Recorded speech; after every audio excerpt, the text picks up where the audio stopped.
Good morning. This is Celso Batalha, Evergreen Valley College, and this course is Ascertains Intercession.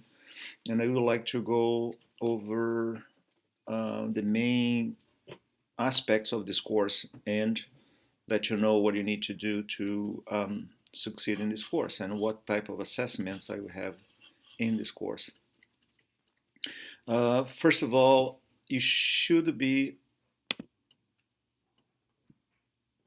seeing my screen, and once you access the course, this is what you see.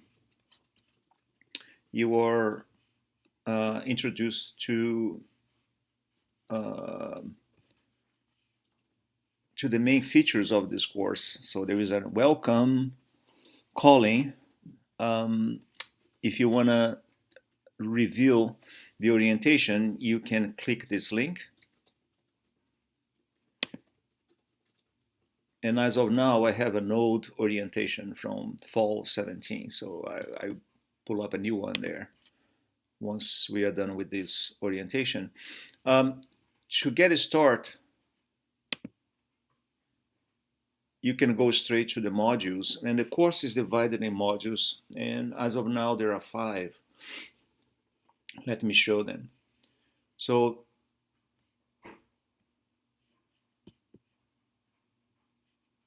just a second.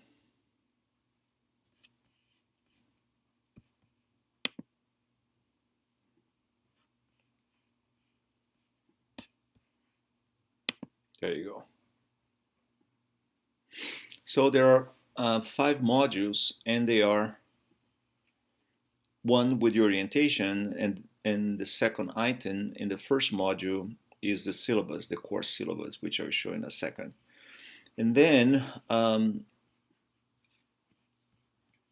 all the materials and discussions and homeworks, and also course sections or book sections that you need to read and use information in it to complete homework in blocks that are labeled week 1, week 2, week 3, and week 4. And a single extra credit block that has reading material that if you want it, you're not. It's not a mandatory assignment, but you can read this material and then you submit a report, and then I will grade the report. But let's go back to the home page. So those are the modules.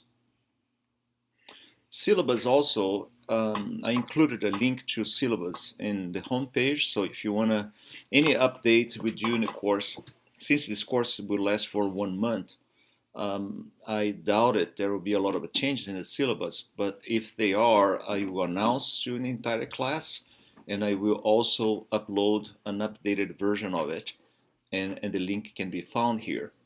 And if you want to look for extra credits, they are here. So what type of, oops, not this one. What type of assignments you have to complete in this course? So the assignments are, and by the way, let me get out of my, excuse me, teacher's view and go to the student view so that you have a clear.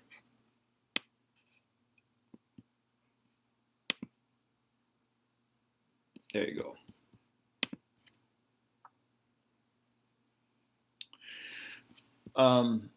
The syllabus is here.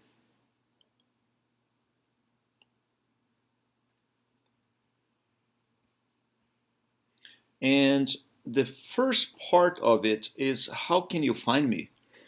One of the frustrating aspects of online courses is you have access to the course. Most of the information is well displayed. Courses happen to be, especially online, they happen to be well structured so students can independently work on it. But if you need to contact the professor is not there. And this happened to me because I took just for fun some online courses and the professors never found. Now, if you want to communicate with me, you can email me directly, but you can also use the inbox function in Canvas, and I prefer that because it's easier for me to check things and select emails that I need to respond. And I was try to respond within 48 hours. Probably before, I am always in computer, and I tend to reply emails soon unless something happens, some health issue, or I have to travel. But most of the case, I will be communicating with you right away in case you ask me to.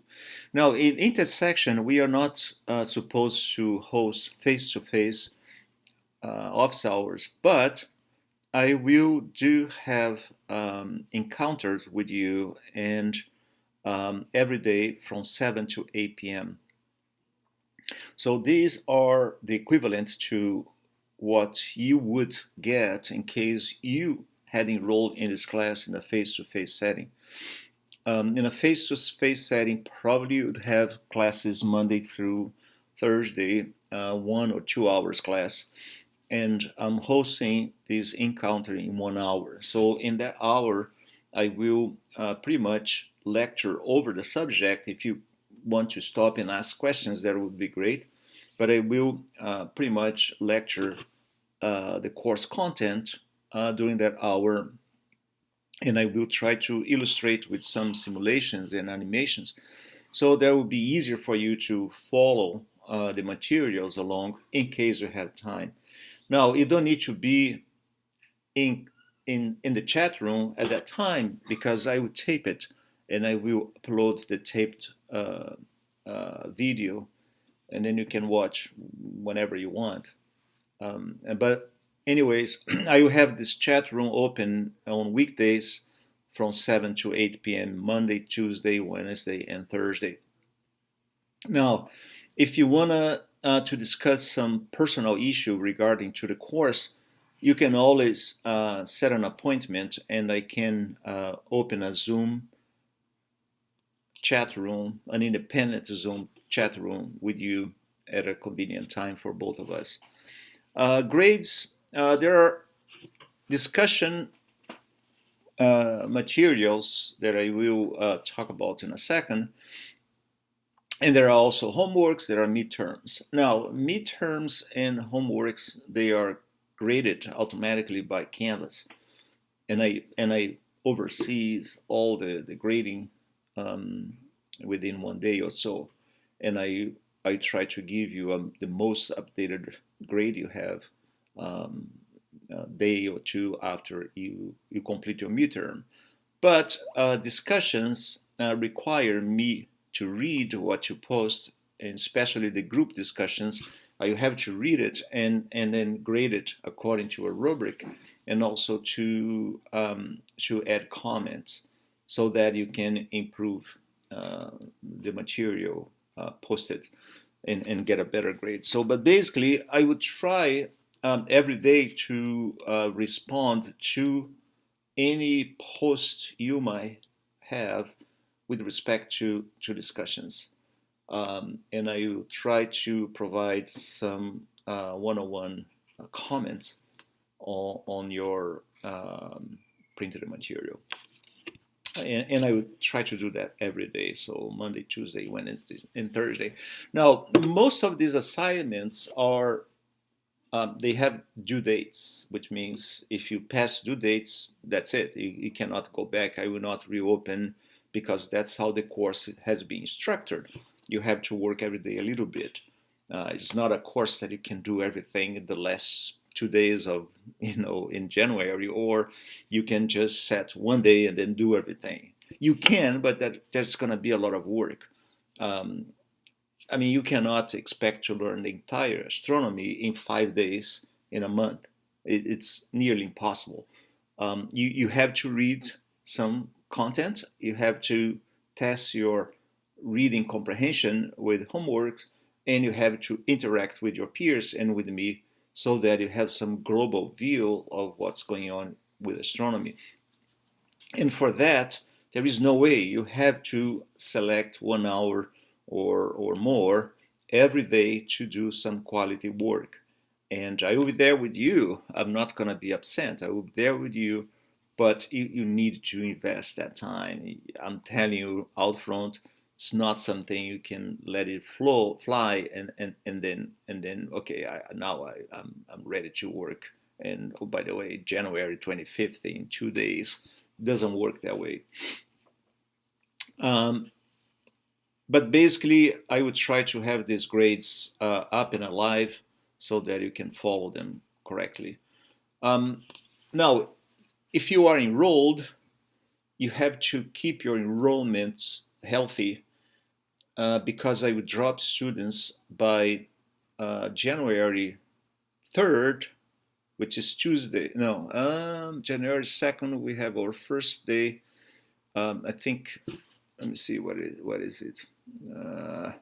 There you go, January 2nd, Tuesday at 10 a.m. That's when my face-to-face orientation will occur. If you still need more support, you can attend this orientation. But this is the important part. January 2nd, which is Tuesday, at 12 o'clock, I will go over and see, no, January 3rd, which is Wednesday at noon, I will go over and see if some material has been submitted by all of my students. Or if you have email me, you have to, in fact, in the orientation video, I will post a box where you can upload some comments on the course and let me know that you understand where all assignments are and that you can independently follow the course without any problem. So, in other words, if you want to secure your spot in this class, it's not just to enroll. You have to be enrolled, but also you have to secure your spot. How can you secure your spot by January 3rd? You must upload some comments, some paragraph stating that you understand what the assignments required assignments are, and that the course is based on several assignments with due dates, and you have to finalize them on time.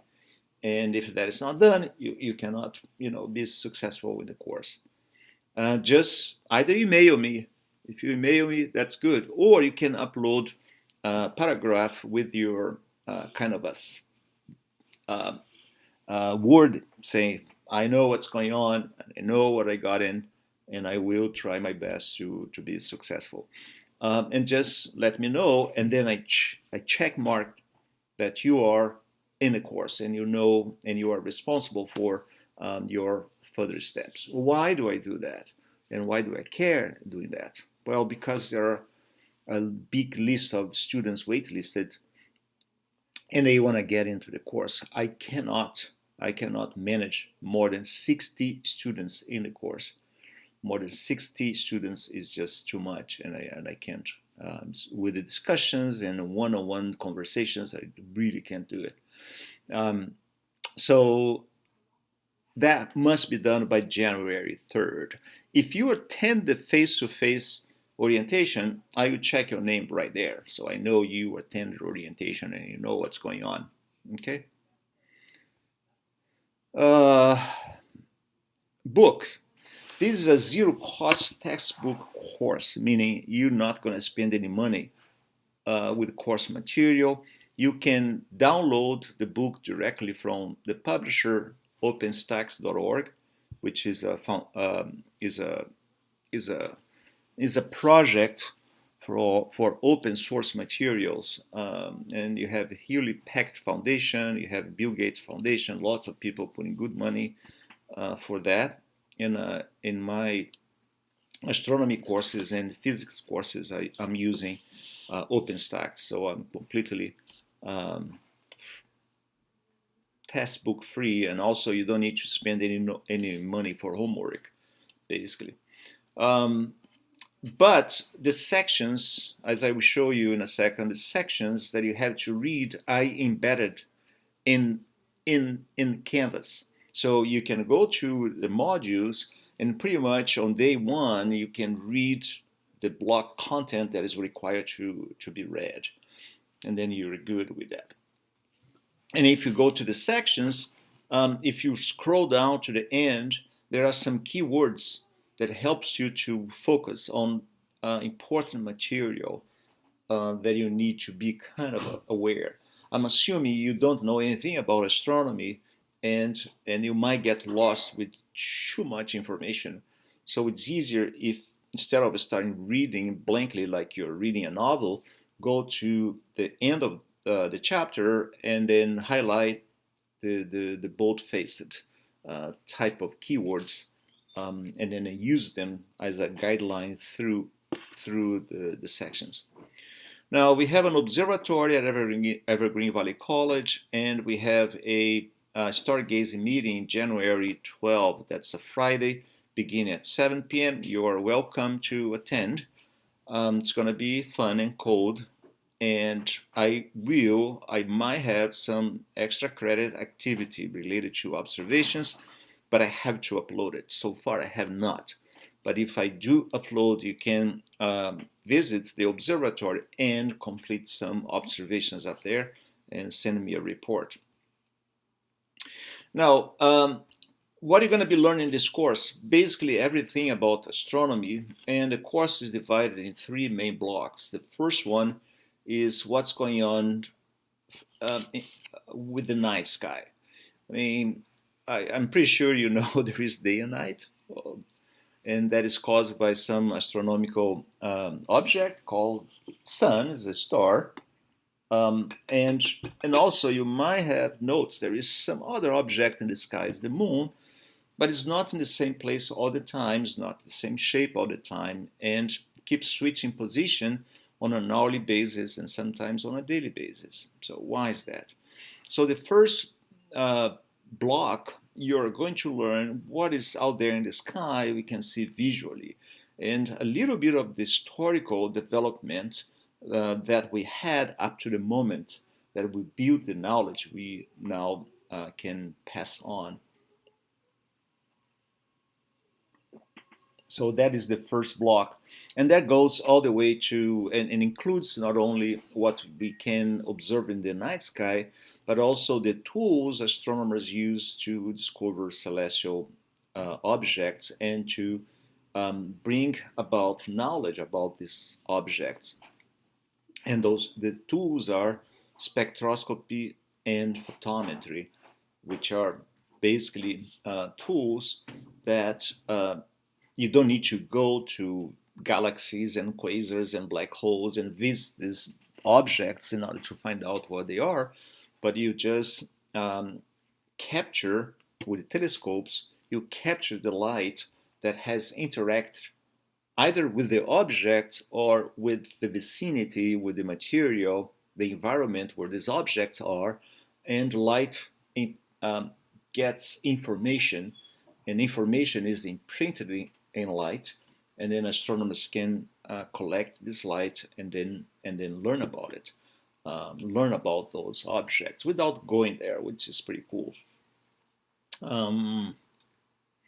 That's for the first block, and then we take a look at our own planet, Earth, as a planet in the solar system, and how Earth differs of other planets like Mercury, Venus, or Jupiter, Saturn, and how these planets ended up being different from other objects in the solar system, like comets, asteroids, gas and dust that happen to still populate our solar system, and how all of that got to be formed. That's the first block. And then you have a second block in which we focus on stars, and we start that adventure, if you will, with our sun, which is the closest star, and it's also the star we have the most information about it. And then we learn how stars are formed in general and how stars evolve from dispersed gas and the interstellar medium to a complex system with planets and satellites and all kind of other components, and how stars eventually die, how they go through all their evolutionary phase to the moment they die. We call die. It's not a biological death because they don't make baby stars. They are not living organisms, but they produce and they are important elements in our universe. Without stars, we couldn't be here. Without stars, that they are dead, if you will. We couldn't be here. If you look around yourself, you see metals, you see carbon, you see all kind of things, right? Nitrogen, we are breathing nitrogen. All these elements, with exception of hydrogen, helium, and beryllium, lithium, maybe, all other elements were formed inside stars that no longer exist. So to study the star, you are studying your own origin, basically, how you came to be what you are, not from your mom and dad, but from the stuff that make yourself. Learning outcome, and then you have the last part of our course that has to do not only with the stars, but with complex group of stars, and they are called galaxies. And then that's how we finalize our course. So galaxies and how galaxies organize themselves in clusters of galaxies, and that's how the universe is observed nowadays.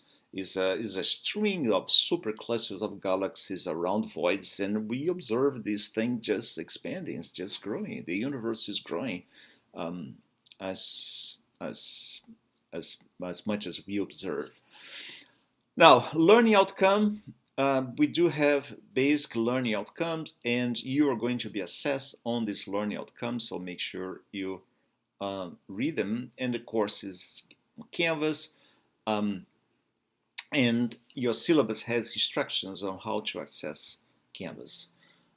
Discussions are mandatory and also available in Canvas. There are group discussions and one-on-one conversations, and I will explain them in a second. Homework is, as I mentioned, is based on multiple choice questions, and don't expect the homework to assess exactly the chapter we are studying, because I've been collecting these homework questions forever, and it's when I initiate a course with a different book, it's complicated to make sure all the questions belong to the same chapter of that book. So sometimes you might find some scattered questions that belong to different sections. So don't be angry at me. You are a college student, you can do research, or if not, you can always email me and say, hey, what's going on here? I don't understand this question, and I will be happy to help you. There are extra credits. How extra credit work?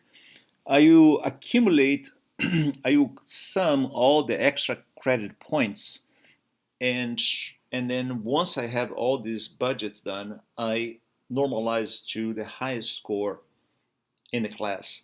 The high score gets 10 extra points on top of the grade, the semester grade, or the intersession grade, after final exam is completed.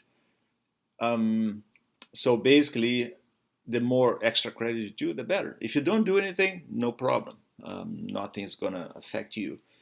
But if you can do, that's great. And when you do extra credit, or when you do your discussions or one-on-one conversation, please, please, please, please, do not copy and paste from internet. You don't do these things, and I give zero. I completely, and you cannot submit your discussion. That particular discussion is gone. So when you discuss, when you communicate information that you want to communicate, make sure you use your own words, your own narrative. Do not copy and paste because this is not allowed. Sometimes I give negative points, and if a student do it again, I just block access to the course. That is my rule, and I put that in the syllabus so that you know to begin with. And we have 3 midterms and a final exam. And the final exam is mandatory. You have to participate or you get a failing grade no matter how great you did before. And this is my grade policy, and the calendar is right here. Okay, so let's go to the modules.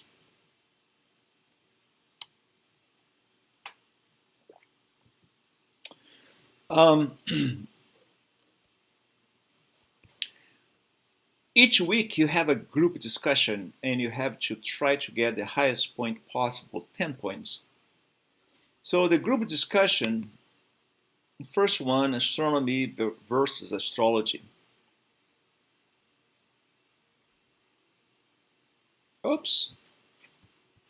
Oh, I see. Because I'm as a student can't see the discussion. Okay, so here they are. In this group discussion, you are part of a group, and your group might have 5 other students. And what you're supposed to do is to follow this. I will give at length example of this particular one, but you have some tasks you have to complete, and the main point is to discuss the difference between astronomy and astrology, and is astrology a scientific thing, or is a religion, or is a myth, or is a pseudoscience? What astrology is, since we find astrology still being very popular, and quite often students think that astrology and astronomy are the same thing, and astrology is scientific because he uses numbers and use calculations, and because he uses calculations becomes scientific. But in chapter 1 and chapter 2, you're going to be learning the basics of scientific method. So, and scientific method requires not only use of mathematics as a language of science, but is much more than that. And the point of this discussion is to bring about what science is, and if astrology is scientific based on the knowledge that you are going to achieve as to what some sort of a learning tool is scientific or not. So, but I will explain this in my first chat room. So the discussions I will grade, they are closed on the following Monday, right? So they are open on Monday and closing the following Monday. Now, if you post information in the very beginning, the first time that I read, I'll give you a low score because it's a build-up thing. Let's say out of 10, I'll give 1 if you did a good job. And then you post it again, and then I read the next day your posts because you add something to that, and then I grow on grades. And I try to do that up to Thursday. And then Friday is going to be my last time reading discussions, right? And pretty much that's it. No, I'm sorry. On Monday, on Tuesday, there will be my last time reading that particular discussion. So I read on Saturday, and then Tuesday is my last attempted to read. That's when the final grade is going to be posted. Okay, so you have the chance of always increase your grade to the score you want. So if you stop in 1 or 2, that's okay. So if you are happy with that. So this discussion is read and seen and by all participants of your group and me. So it's not private, right? Now, there is another discussion that is sort of a private, is called one-on-one conversation. And that is between you and me, basically. So, and for the first one, I chose a complicated subject called prograde and retrograde motion, and then you have to give an explanations, and I will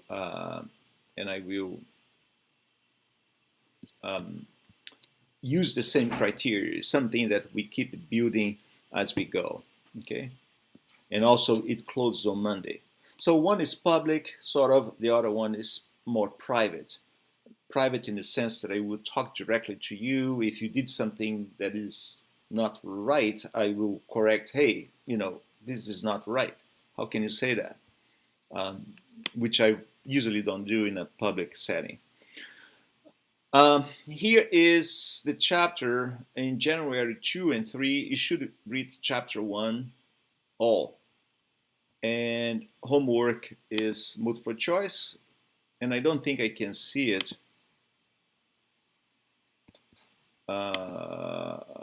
Yes, I can. So this is the homework. These are type of homeworks in there. And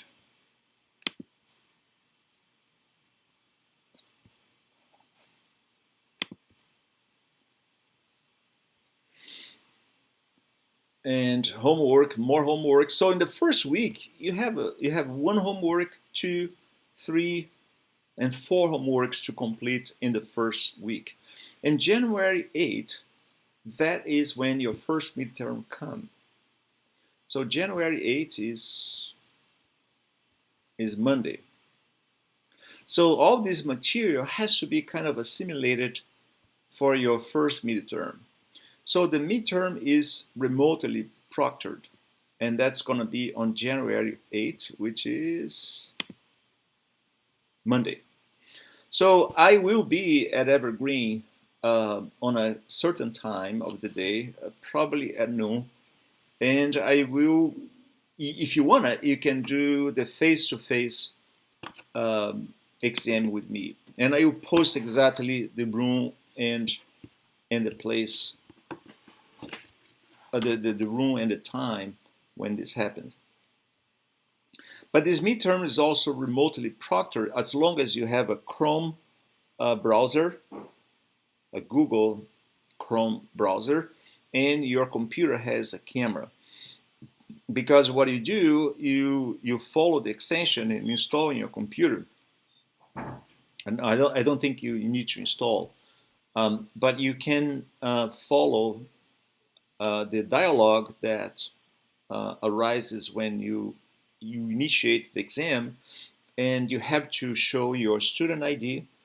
You have to be alone in the room, and you cannot be talking to anyone. You cannot have papers around you, and depending on the direction, if you look to the side, the software will check that and it will flag and send me a red flag. So these remotely proctored exams are one that I have the ability, after I check your work, if it was done in a fair way. So you are not supposed to go Wikipedia. You're not supposed. You can use the notes because they allow you to take one page of notes that you should show to the camera to begin with, and pretty much that's it. It's not an open book, and you have to know the subject. So that is midterm number 1, proctor. And then the week number 2 just repeats. It's the same thing. You have a different discussion, a different one-on-one conversation, a different set of homeworks, but now we are talking more about stars and property of stars, and then you have a second midterm in the following Monday. And then the third week is the same thing, and the fourth week is when we close our course with the final exam on January 25th. All midterms, there are 3, and final are remotely proctored. You don't need to go to Evergreen, but if you don't have the computer with camera and you prefer, you can meet me there, and then I will proctor the exam for you. Extra credit, as I mentioned, are based on reading material, and you just upload your comments and I will grade it on it. So pretty much that's it. This is your course. I'm happy, excited to share this with you, and don't hesitate to communicate with me if you have any question. Now, what do you need to do to ensure your enrollment in this course? Very important. Either email me or once I upload the orientation and I create a box for you to upload information, just let me know that you are secure and you are sure that you can find all assignments and everything that is required in the course. When the course effectively starts in January 2nd, once you access homepage, on the right hand side, let me show you. On the right hand side of your computer is gonna show all that comes up and all the to-dos that you need to complete on a given time will be there. For instance, if I get out of, yeah, it's not there yet. Oh, there you go, it's populated. So if you go to the calendar, everything is populated there. See, this is when it started, and so it's all populated nicely, so you can just keep on going. Okay. All right. Let me know how they go. Bye.